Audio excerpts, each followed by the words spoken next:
Aktor Amar Zoni didakwa terlibat dalam jaringan peredaran narkotika yang dikendalikan dari dalam rumah tahanan, Rutan, Salemba.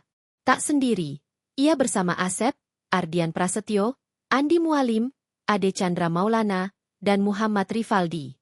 Mereka pun hadir dalam sidang perdana hari ini melalui virtual dari Lapas Nusa Kambangan.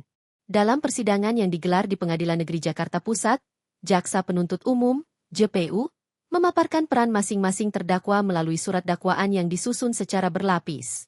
Dakwaan itu mengungkap adanya kerjasama dalam mengedarkan narkotika jenis sabu, ganja, hingga ekstasi, yang membuat Amar Zoni dan para terdakwa lainnya terjerat ancaman hukuman berat. Pada dakwaan primer, JPU menilai Amar Zoni dan rekan-rekannya diduga bersama-sama melakukan tindak pidana sebagai perantara jual-beli narkotika golongan 1. Dakwaan tersebut menempatkan para terdakwa sebagai bagian dari jaringan terorganisir, bukan hanya sebagai pengguna. JPU menjelaskan, peran Amar Zoni terungkap pada 31 Desember 2024, di mana ia disebut menerima 100 gram sabu dari seseorang bernama Andre, DPO.